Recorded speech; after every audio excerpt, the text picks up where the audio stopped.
ভারতীয় জাহাজ ধ্বংস করতে গিয়ে নিজেই ফাঁসল তুরস্ক। আজকের এই ভূরাজনৈতিক আন্তর্জাতিক যুদ্ধক্ষেত্রে এমন এক অবিশ্বাস্য এবং নজিরবিহীন ঘটনা ঘটেছে যা সারা বিশ্বের সমর বিশেষজ্ঞদের রাতের ঘুম উড়িয়ে দিয়েছে। আপনারা কি কল্পনা করতে পারেন যে মহাশক্তিধর ন্যাটো সদস্য রাষ্ট্রটি সমুদ্রের বুকে ভারতীয় বাণিজ্যকে চিরতরে পঙ্গু করে দেওয়ার ব্লুপ্রিন্ট তৈরি করছিল, আজ তারা নিজেরাই নিজেদের খোঁড়া গর্তে পড়ে সম্পূর্ণ ধ্বংসের মুখে। হ্যাঁ বন্ধুরা, তুরস্কের প্রেসিডেন্ট রিসেপ তাইয়িপ এরদোগান ভারতের সার্বভৌমত্ব এবং অর্থনৈতিক মেরুদণ্ডকে চূর্ণ করার জন্য তার নৌসেনাকে লেলিয়ে দিয়েছিলেন। কিন্তু আজ দিল্লির এক চরম এবং বিধ্বংসী মাস্টার স্ট্রোকে তুরস্কের নিজস্ব সমুদ্রসীমা অবরুদ্ধ হওয়ার উপক্রম হয়েছে। এমন এক গোপন সত্য আজ আপনাদের সামনে উন্মোচন করব, যা মিডিয়ার কোনো হেডলাইনে আপনারা দেখেননি। কিভাবে ভারত কোনো যুদ্ধ না লড়েই ভূমধ্যসাগরে তুরস্কের অহংকারকে খড়কুটোর মতো ভাসিয়ে দিল। বন্ধুরা, বিশ্ব রাজনীতির এই জটিল দাবার বোটে তুরস্কের এরদোগান প্রশাসন বিগত বেশ কিছু বছর ধরে লাগাতার ভারতকে বিশ্ব স্তরে দুর্বল করার জন্য নানা রকম পরিকল্পনা, নোংরা কায়দা অবলম্বন করে আসছিল। তারা ভেবেছিল ভূমধ্যসাগর আর লোহিত সাগরের গুরুত্বপূর্ণ আন্তর্জাতিক বাণিজ্য রুটগুলোতে ভারতীয় জাহাজগুলোকে টার্গেট করলে নয়াদিল্লির বিশ্বজয়ের রথকে থামানো সম্ভব হবে। কিন্তু ভারত আজ আর সেই পুরনো দুর্বল দেশ নয়। আজ ভারত এক পারমাণবিক শক্তিধর, আত্মনির্ভরশীল অর্থনৈতিক পরাশক্তি। যখনই কোনো দেশ ভারতের দিকে চোখ তুলে তাকানোর ধৃষ্টতা দেখিয়েছে, নয়াদিল্লি এমন এক মোক্ষম চাল দিয়েছে যে শত্রুপক্ষ আর উঠে দাঁড়াতে পারেনি। তুরস্কের এই ঘৃণ্য চক্রান্তের মূল উদ্দেশ্য ছিল মধ্যপ্রাচ্য এবং আরব বিশ্বের দেশগুলোর সামনে ভারতের ভাবমূর্তি নষ্ট করা। কিন্তু দিল্লির দূরদর্শী কূটনীতি আজ এরদোগানের সেই অহংকারকে ধুলোয় মিশিয়ে দিয়েছে। এখন চলুন এই পুরো ঘটনার পেছনের আসল রহস্যটি একটু খুলে দেখা যাক। বিষয়টি পরিষ্কারভাবে বোঝার জন্য আমাদের একটু আন্তর্জাতিক বিষয় এবং সমুদ্রের আইনকানুন সম্বন্ধে জানতে হবে। সমুদ্রের বুকে আন্তর্জাতিক বাণিজ্য পরিচালনার জন্য কিছু নির্দিষ্ট রুট বা করিডোর থাকে, যাকে আমরা সাপ্লাই চেইন বলি। এই সাপ্লাই চেইন হলো যে কোনো দেশের অর্থনীতির অক্সিজেন। তুরস্ক ঠিক এই অক্সিজেনের নলটি কেটে দিতে চেয়েছিল। ভারতের স্বনামধন্য থিঙ্ক ট্যাঙ্ক ORF অর্থাৎ অবজারভার রিসার্চ ফাউন্ডেশনের একটি অত্যন্ত সংবেদনশীল রিপোর্ট থেকে জানা গেছে যে তুরস্ক গত 1 বছর ধরে অত্যন্ত গোপন একটি বিপজ্জনক মিশন চালাচ্ছিল। তারা লোহিত সাগর, অডন উপসাগর, ভূমধ্যসাগরের মধ্য দিয়ে যাওয়া ভারতীয় মালবাহী জাহাজগুলোকে টার্গেট করে। বিশেষ করে ভারতের যে সমস্ত কার্গো শিপ আরব দেশগুলো হয়ে ইসরায়েলের দিকে যাচ্ছিল, সেগুলোকে আন্তর্জাতিক মহলে অত্যন্ত সংদিগ্ধ হিসেবে তুলে ধরার চেষ্টা করে তুরস্কের নৌসেনা। তুরস্কের পরিকল্পনা ছিল অত্যন্ত কুৎসিত। তার আরব এবং মুসলিম দেশগুলোর মধ্যে এই রটনা তৈরি করতে চেয়েছিল যে ভারতের এই বাণিজ্য জাহাজগুলোতে গোপনে মারাত্মক অস্ত্র বা বিস্ফোরক পাচার করা হচ্ছে। এরদোগান ভেবেছিল এই ভুয়ো খবর ছড়িয়ে দিলে মুসলিম দেশগুলোর বন্দরগুলোতে ভারতীয় জাহাজ ঢোকার উপর নিষেধাজ্ঞা জারি হবে, অথবা প্রতিটি বন্দরে ভারতীয় জাহাজের উপর এত কঠোর এবং দীর্ঘ সময় ধরে চেকিং চালানো হবে যে ভারতের কোটি কোটি ডলারের ক্ষতি হয়ে যাবে। আর ভারতের এই ক্ষতি হলে সেই জায়গায় নিজেদের বাণিজ্যকে প্রতিষ্ঠা করবে তুরস্ক।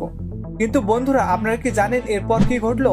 এই ঘটনার পর বিশ্বমঞ্চে এমন এক নাটকীয় মোড় এলো যা এরদোগান তার দুঃস্বপ্নেও ভাবেনি। এবার শুনুন সেই আসল সত্য, যা তুরস্কের মুখে এক ঐতিহাসিক এবং সজোরে আন্তর্জাতিক চর মেরেছে। যখন মধ্যপ্রাচ্যে ইরান ও আমেরিকার মধ্যে যুদ্ধকালীন পরিস্থিতি তৈরি হলো, তখন তুরস্ক ভেবেছিল এই ডামাডোলের সুযোগ নিয়ে তারা ভারতীয় জাহাজগুলোকে পুরোপুরি কোণঠাসা করে ফেলবে। কিন্তু ভাগ্যের কি নির্মম পরিহাস! যেখানে আরব দেশগুলো এবং আন্তর্জাতিক টাস্ক ফোর্স ভারতের একটি জাহাজের উপরেও কোনো প্রকার সন্দেহ প্রকাশ করেনি, উল্টে ভারতীয় জাহাজগুলোকে রেকর্ড কম সময়ের মধ্যে সমস্ত ক্লিয়ারেন্স বা সবুজ সংকেত দিয়ে বন্দর পার করে দিয়েছে। ঠিক তখনই ভূমধ্যসাগরের বুকে এক অবিশ্বাস্য ঘটনা ঘটে গেল।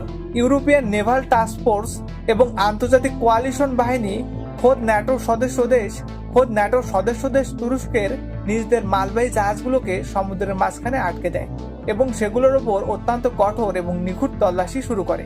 হ্যাঁ বন্ধুরা, আপনারা ঠিকই শুনেছেন যে তুরস্ক ভারতের জাহাজগুলোকে চোরাচালানকারী প্রমাণের চেষ্টা করেছিল আন্তর্জাতিক মহলে, আর সেই তুরস্কের নিজেদের জাহাজগুলোর নির্ভরযোগ্যতা শূন্য হয়ে ঠেকেছে। ইউরোপিয়ান টাস্ক ফোর্সের এই কড়া পদক্ষেপ দেখে মধ্যপ্রাচ্যের শক্তিশালী আরব দেশগুলো চরম সতর্ক হয়ে যায়। তারা বুঝতে পারে যে তুরস্ক আসলে এই অঞ্চলের শান্তি এবং স্থিতিশীলতা নষ্ট করার জন্য জলদস্যুদের মতো আচরণ করছে। এর চূড়ান্ত এবং সবচেয়ে ভয়াবহ প্রভাব পড়েছে তুরস্কের ভঙ্গুর অর্থনীতির উপর। সংযুক্ত আরব আমিরাত বা UAE, যা মধ্যপ্রাচ্যের সবচেয়ে বড় অর্থনৈতিক কেন্দ্র, তারা তুরস্কের এই দ্বিমুখী নীতি দেখে তাদের সমস্ত জাহাজের উপর নজরদারি এবং কড়াকড়ি বহুগুণ বাড়িয়ে দিয়েছে। যার সরাসরি ফলাফল হলো অতি সম্প্রতি পাওয়া সরকারি তথ্য অনুযায়ী তুরস্ক এবং সংযুক্ত আরব আমিরাতের মধ্যকার দ্বিপাক্ষিক বাণিজ্য হরমুর করে ভেঙে পড়ে $5 বিলিয়ন নিচে নেমে এসেছে। আর আমাদের ভারতের অবস্থা জানতে চান?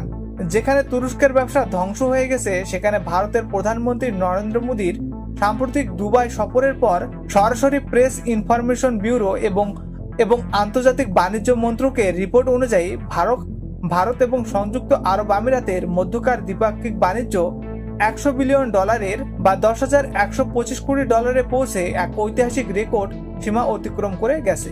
শুধু তাই নয়, দুই দেশ এই বাণিজ্যকে আগামী 2032 সালের মধ্যে $200 বিলিয়ন নিয়ে যাওয়ার ঐতিহাসিক চুক্তিও স্বাক্ষর করেছে। অর্থাৎ যে অর্থনৈতিক ধ্বংসের গর্ত তুরস্ক ভারতের জন্য খুঁড়ছিল, এরদোগান আজ নিজেই সপরিবারে সেই গর্তে পড়ে ছটফট করছে। ভূমধ্যসাগরে তুরস্কের নৌসেনার বিশ্বাসযোগ্যতা আজ সম্পূর্ণভাবে ধ্বংসপ্রাপ্ত।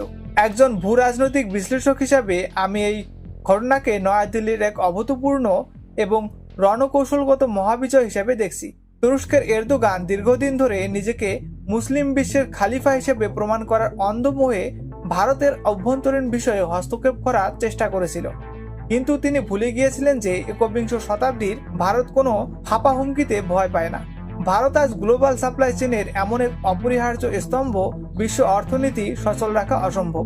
নয়াদিল্লি তার অসামান্য অর্থনৈতিক শক্তি এবং নিখুঁত কূটনৈতিক চালের মাধ্যমে তুরস্ককে আন্তর্জাতিক জলসীমায় সম্পূর্ণ একঘরে করে দিয়েছে।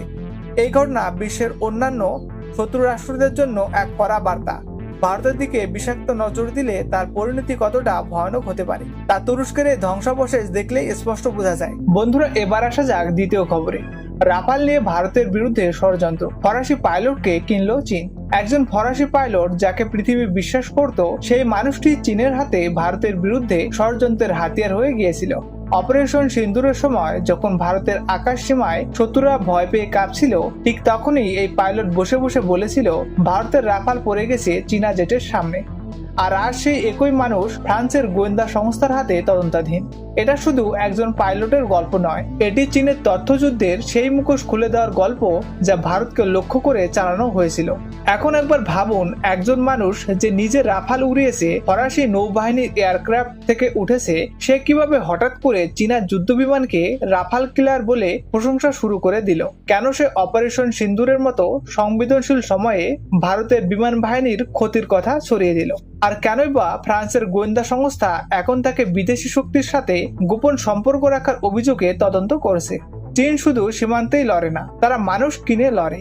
অবসরপ্রাপ্ত পাইলট, ইউটিউবার, ডিফেন্স বিশ্লেষক যার কথা মানুষ শোনে, তাকে তারা টাকা ধরিয়ে দিয়ে, সম্মান দিয়ে, ভ্রমণের সুযোগ দিয়ে নিজেদের পক্ষে দাঁড় করিয়ে দেয়। এই পাইলটের ক্ষেত্রেও ঠিক তাই হয়েছে বলে অভিযোগ উঠেছে। 2018 আর 19 সালে যখন সে তখনও ফরাসি নৌবাহিনীতে চাকরি করছিল, তখন সে গোপনে চীনে গিয়েছিল। সেখানে চীনা সামরিক পাইলটদের সামনে সেমিনার দিয়েছিল, আর সেই সেমিনারগুলোর জন্য তাকে উচ্চ অর্থমূল্যের পারিশ্রমিক দেওয়া হয়েছিল। ফরাসি নিয়ম অনুযায়ী এমন বিদেশ ভ্রমণের কথা ঊর্ধ্ববর্তন কর্তৃপক্ষকে জানাতে হয়, কিন্তু সে জানায়নি। ফ্রান্সের তদন্তকারীরা এখন দেখছে সে এক ধরনের তথ্য শেয়ার করেছিল। বিমান বাহিনীর গোপন কৌশল, কেরিয়ার ল্যান্ডিং পদ্ধতি, রাডার ব্যবস্থা, এসব বিষয় চীনের কাছে শোনার চেয়েও দামি। কারণ চীন নিজের এয়ারক্রাফট কেরিয়ার বানাচ্ছে, আর ফরাসি অভিজ্ঞতা তাদের খুব দরকার। এই পাইলটের নাম পিয়ের হেনরি শুয়ে। অনলাইনে সে আতে শুতে নামে পরিচিত। অপারেশন সিন্দুরের সময় সে ভিডিও বানিয়ে বলেছিল ভারতের রাফাল চীনা তৈরি জেটের কাছে হেরে গেছে। সে চীনা জেট আর মিসাইলের প্রশংসায় পঞ্চমুখ হয়েছিল। এই ভিডিওগুলো পাকিস্তান আর চীনের প্রচার যন্ত্র দ্রুত ছড়িয়ে দিয়েছিল। উদ্দেশ্য একটাই, ভারতের সামরিক শক্তির উপর মানুষের আস্থা নষ্ট করা। আর এখন ফ্রান্সের প্যারিস প্রসিকিউটরের দপ্তর জানিয়েছে তাকে বিদেশি শক্তির সাথে গোয়েন্দা তৎপরতা, জাতীয় প্রতিরক্ষার গোপন তথ্য ফাঁস এবং বিদেশি শক্তির কাছে তথ্য সরবরাহের অভিযোগে আনুষ্ঠানিকভাবে তদন্তহীন করা হয়েছে। তার বাড়ি তল্লাশি করা হয়েছে, জিজ্ঞাসাবাদ করা হয়েছে। এটা শুধু একজন মানুষের পতন নয়, এটা চীনের সেই বড় খেলার প্রমাণ যেখানে তারা অন্য দেশের মানুষকে কিনে নিয়ে নিজেদের স্বার্থে ব্যবহার করে। তারা জানে সরাসরি যুদ্ধে ভারতকে হারানো কঠিন, তাই তারা মিথ্যা ছড়ায়, সন্দেহ জন্মায়, আত্মবিশ্বাস ভাঙে। বন্ধুরা, এই ঘটনা আমাদের চোখ খুলে দিয়েছে। চীন শুধু অস্ত্র বানায় না, তারা মানুষের মনও দখল করতে চায়। আর সেই লড়াইয়ে ভারতকে সবসময় সতর্ক থাকতে হবে। ভারতের আকাশ আজও সুরক্ষিত। জয় হিন্দ, বন্দে মাতরম।